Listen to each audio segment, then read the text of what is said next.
আসসালামু আলাইকুম সুপ্রিয় শিক্ষার্থী বন্ধুরা, ব্যারন স্টোফেলের মডেল টেস্ট 3-তে তোমাদের সবাইকে ওয়েলকাম করছি। সো চলো শুরু করি। 1 নম্বর প্রশ্ন দেখো, in simple animals dash reflex movement or involuntary response to stimuli. এখানে শূন্যস্থানে এ নাম্বার আছে বিহেভিয়ার মোস্টলি, এরপর আছে মোস্ট ইজ বিহেভিয়ার, তারপর সি নাম্বার আছে most behaviour is, D number আছে দ্য মোস্ট বিহেভিয়ার। সব কিছু ঠিকঠাক, ডি নাম্বার হওয়ার কথা দ্য মোস্ট বিহেভিয়ার, বাট এখানে ভার্ব নাই, দ্যাটস আমরা ডিটা নিতে পারছি না। বি নাম্বার আমরা পাচ্ছি মোস্ট ইজ বিহেভিয়ার, বিহেভিয়ারের সাথে মোস্ট হওয়ার কথা, এরপরে ভার্ব যাওয়ার কথা, এখানে এই সিস্টেমটা নাই, সেক্ষেত্রে সি নাম্বার কি আছে মোস্ট বিহেভিয়ার ইজ। সুতরাং 1 নম্বরের উত্তর হবে C number. In simple animals most behaviour is reflex movement or involuntary response to stimuli. এরপর আমরা পাচ্ছি 2 নম্বর প্রশ্ন, although the weather in Martha's Vineyard is not good enough to have a year round tourist season, it has become a favourite summer resort. এখানে কেন আমরা দ্রুত উত্তর নিতে পারলাম গুড ইনাফ? আমরা সবাই জানি অ্যাডজেক্টিভ এবং অ্যাডভার্বের পরে ইনাফ আর নাউনের আগে ইনাফ। সো গুড এটা একটা অ্যাডজেক্টিভ, অ্যাডজেক্টিভের পরে ইনাফ হবে, গুড ইনাফ। 3 নম্বর প্রশ্ন আমরা দেখতে পাচ্ছি, A swarm of locusts is responsible. Responsible কখন একা বসে না, রেসপন্সিবলের সাথে সবসময় ফর বসবে। A swarm of locusts is responsible for the consumption of enough plant material to feed 1.5 million people.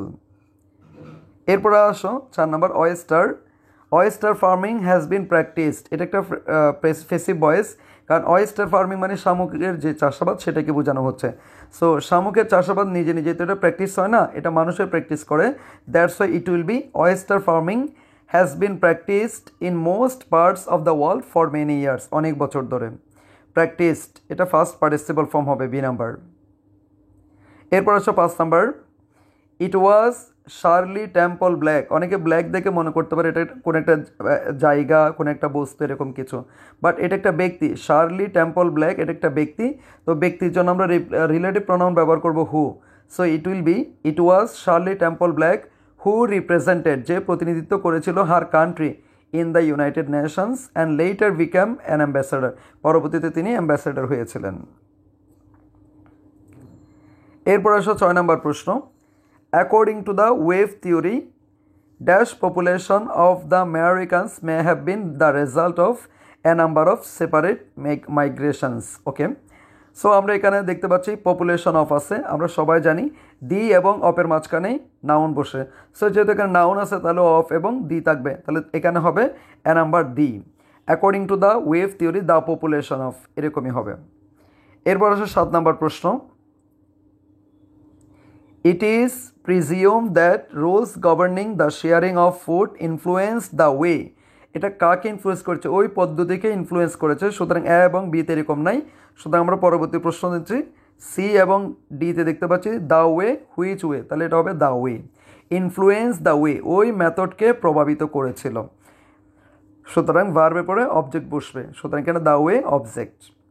8 নম্বর প্রশ্ন, the prices at chain stores are as reasonable if not more reasonable as those at discount stores. ওকে, আমরা এখানে দেখতে পাচ্ছি not more reasonable, যেহেতু এখানে একটা comparative degree আছে, comparative degree পরে কখনো অ্যাজ বসে না, এটা হবে not more reasonable than those at discount stores.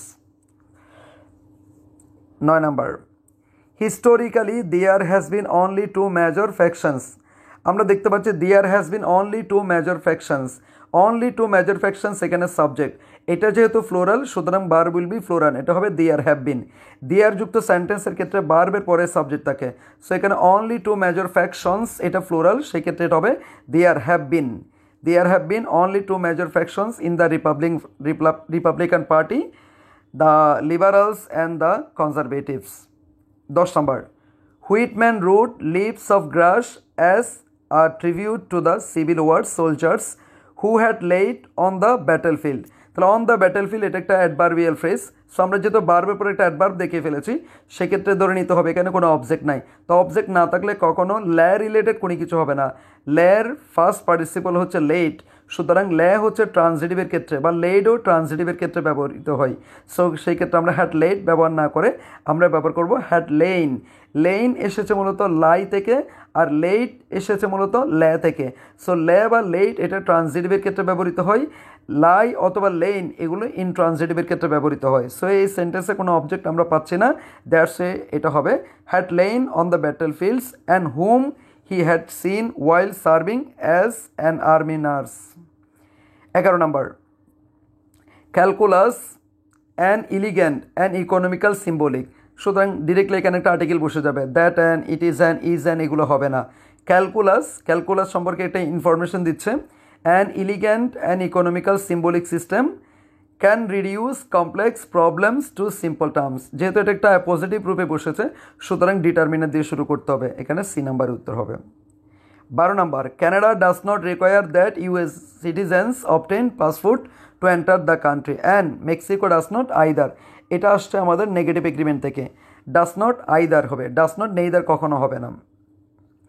13 number প্রশ্ন, the Chinese were the first and the largest ethnic group to work on the construction of the transcontinental rail route system.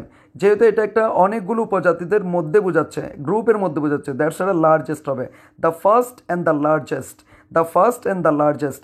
অ্যান্ডের আগে যেহেতু ফার্স্টের আগে দা আছে, সুতরাং পরবর্তীটাতেও অবশ্য দা বসবে, আর দা বসলে সেটা সুপারলেটিভ ডিগ্রি হয়ে যাবে। The Chinese were the first and the largest ethnic group to work on the constructions of the transcontinental rail route system.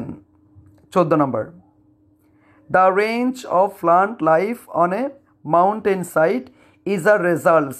যেহেতু এ আছে, এরপরে কখনো রেজাল্টস হবে না, একটা সিঙ্গুলার ডিটারমিনার, সুতরাং এরপরে সিঙ্গুলার নাউন বসবে। Is a result of differences in temperature and precipitation at varying altitude. 15 number, the poet, তাহলে পয়েটকে, পয়েট হচ্ছে Walt Whitman. The poet Walt Whitman was just beginning to be recognized as an important influence at the time of his death. 15 number উত্তর হবে D number, the poet Walt Whitman was. 16 number, আমরা জানি কিছু এরকম fixed phrase আছে, clause আছে এরকম, it is accepted that, it is believe that, it is hypothesise that. So সেক্ষেত্রে এখানে উত্তর হবে it is accepted that the formation of the sun, the planets and other stars began with the condensation of an interstellar clouds. 17 নম্বর, এটা আসছে মূলত একটা double comparative থেকে, একটা কম্পারেটিভ ডিগ্রি আগে দা বসলে পরবর্তী কম্পারেটিভ ডিগ্রি আগেও দা বসবে। The more the relative humidity reading rises, the oats হবে, দ্য ওটস হওয়ার সুযোগ নাই, এটা হবে the oats the heat affects আস।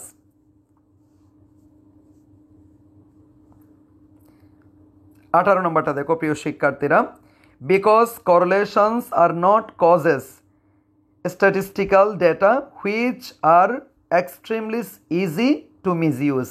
প্রথম কথা হচ্ছে এটা একটা কমপ্লেক্স সেন্টেন্স, কমপ্লেক্স সেন্টেন্সে দুইটা ক্লজ থাকে, একটা প্রিন্সিপাল ক্লজ আর একটা সাবঅর্ডিনেট ক্লজ। সো আমরা জানি সাবঅর্ডিনেট ক্লজে ক্লজ মার্কার থাকে, প্রিন্সিপাল ক্লজে ক্লজ মার্কার থাকে না। So because correlations are not causes, এখানে আমরা একটি অলরেডি ক্লজ পেয়ে গেছি, সেটা হচ্ছে সাবঅর্ডিনেট ক্লজ, সেখানে বিকজটা ক্লজ মার্কার আছে। দ্বিতীয় যে ক্লজটা হবে সেখানে কোনো ক্লজ মার্কার থাকবে না, সুতরাং এখানে হুইচ এটা হচ্ছে ইরিলিভেন্ট, এটা হবে statistical data are extremely easy to misuse. 19 number, as a general rule the standard of living dash by the average output of each person in society. আমরা এখানে বাই দেখে বুঝে গেছি এটা একটা ফেসিভ ভয়েস, সুতরাং ফেসিভ ভয়েসের রুলস মেনটেন করছে এখানে শুধুমাত্র এ নাম্বারে। এখন অনেক বলতে পারো স্যার সি নাম্বার কেন হচ্ছে না, সি নাম্বার এটা হ্যাজ বিন ফিক্সড হওয়ার কথা, তাহলে এখানে উত্তর হচ্ছে 19 নম্বর A number. As a general rule the standard of living is fixed by the average output of each person in society. 20 নম্বর, ডেসপাইট অফ কখনো হবে না, এটা হবে যেহেতু অফ আছে এটা হবে ইন স্পাইট অফ। ডেসপাইট নিজেই যেহেতু একটা প্রেপোজিশন, সেক্ষেত্রে ডেসপাইটের পরে কখনো অফ হবে না। আর ইন স্পাইট অফ এটা একটা prepositional phrase, that's why in spite of হবে। In spite of many attempts to introduce universal language notably Esperanto and Idiom Neutral, the efforts has met with very little success. 21 নম্বর, the consumer price index list how much every car cost, এটা একটা embedded question থেকে আসছে। Embedded কোশ্চেনের একটা নিয়ম হচ্ছে প্রথমে একটা অ্যাসার্টিভ সেন্টেন্স থাকবে, মাঝখানে ডাব্লিউএইচ ওয়ার্ডের পর সাবজেক্ট প্লাস ভার্ব হবে।